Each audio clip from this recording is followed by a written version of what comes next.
This chilling tale will keep you looking over your shoulder forever. The year is 1971, and the Anderson family is enjoying a wonderful meal together in their farmhouse in Black Hollow, Oregon. It's just an ordinary evening until it isn't. They search the house and find no sign of a struggle or forced entry. They also find the camera on the sideboard. Upon examining it, they realize that it was actually an old Kodak Instamatic that had been sitting there for weeks. And strangely, it had been loaded with film. They develop the film and find a picture of the Anderson family taken earlier that evening. The Andersons weren't the first to vanish from Black Hollow. He can't sleep at night, haunted by the thought of a ghostly man with the bloodied grin. He struggles to free himself from the ropes that bind him to the chair, and as he does, he hears the sound of footsteps above him. For those who hear the scratching in the walls or the footsteps in the attic, remember, once the grinner finds you, there's no escape. The last picture ever taken of the Anderson family serves as a reminder of his power. For in the darkest corner of the photograph, hidden beneath the table, is the grinner's most prized possession, the ticket to his eternal amusement, the film. If you've made it this far, chances are you're as fascinated by scary stories as I am. Now let's move on to another thrilling tale. He looks around frantically, searching for a way out, but there is none. Just then, the basement door creaks open and a tall, thin man enters. It's the man from the photographs, the one they call the grinner. He smiles wickedly and says, "You shouldn't have come here, Ethan, but now that you're here, you can join my collection." Before Ethan can respond, the grinner pulls out a knife and begins to carve a smile into his face. "No," Ethan screams as he blacks out. The last thing he sees is the grinner's bloodied grin. Then one night, he wakes up in the middle of the night to find his own Polaroid camera flashing by itself. He assumes that someone is playing a trick, but when he checks the camera, he finds that it's loaded with film and the flash was triggered by itself. Startled, he throws the camera on the bed and tries to go back to sleep.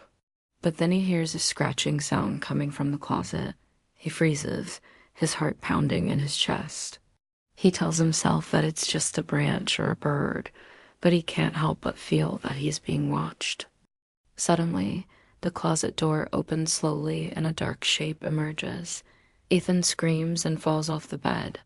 The shape approaches him, and he can see that it's tall and thin, just like the man in the photos. It has a twisted face with long, sharp teeth, and its hands are covered in blood. Ethan tries to run, but he trips and falls. The man leans close to him, his hot, fetid breath on his neck. He whispers, "Join me," and then everything goes black. Families had been disappearing from their homes for decades, always during meals, always with a single photo left behind.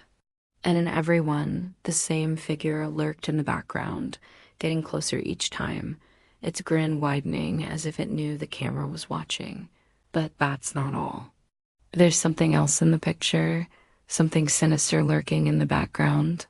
When the investigators zoom in, they see the ghostly figure of a tall, thin man with a distorted face and long arms. He seems to be grinning wickedly and has a strange red stain on his hands.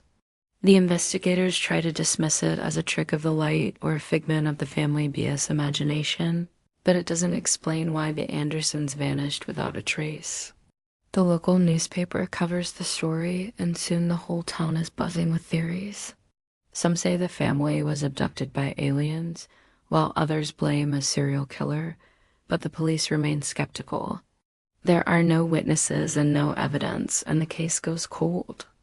As the clock strikes 8:17 p.m., the room suddenly becomes freezing cold. People dare each other to approach the house, but no one ever stays there long enough to find out if the story is true. The legend of the farmhouse lives on, passed down through generations of teenagers who tell stories of the ghostly man with the bloodied grin.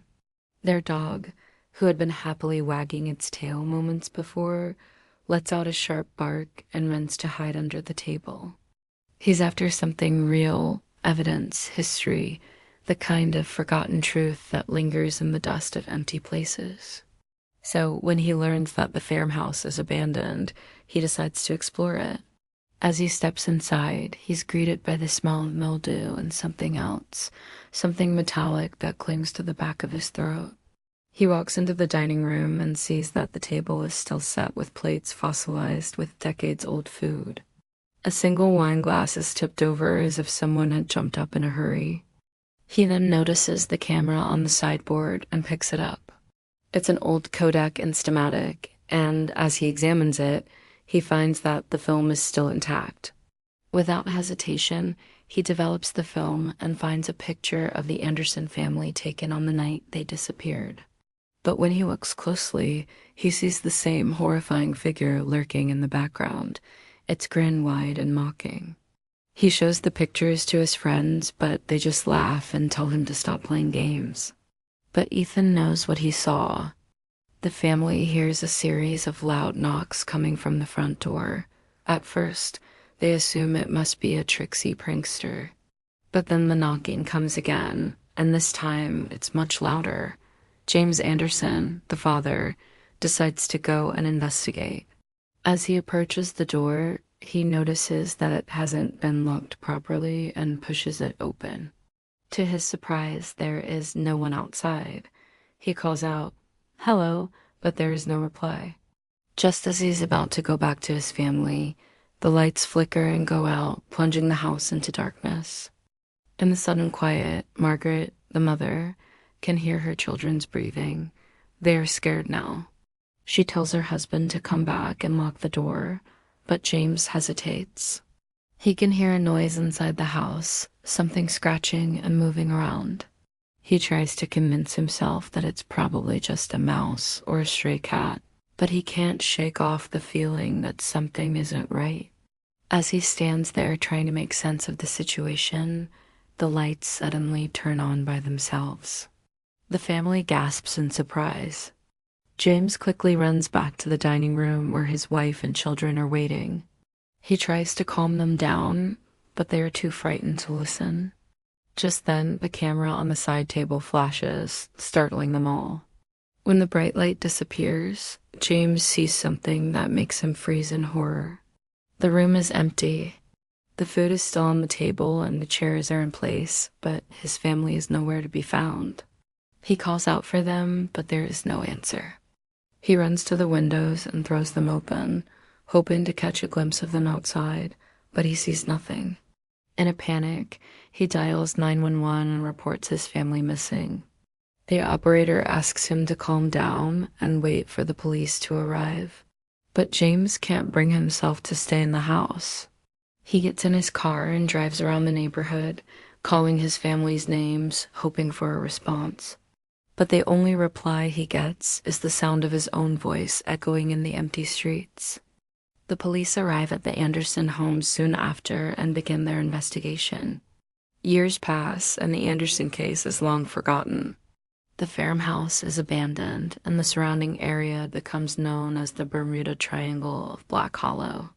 Fast forward to the present day, and urban explorer Ethan Cole has heard the legends, but he is not afraid of ghosts. Determined to get to the bottom of the mystery, Ethan spends hours scouring old police archives and newspaper clippings. What he discovers is worse than he imagined. Days turn into weeks, and Ethan becomes obsessed with the case. When Ethan wakes up, he finds himself in a dark, damp basement. And so the legend of the farmhouse continues, a warning to those who dare enter the abandoned house on the hill.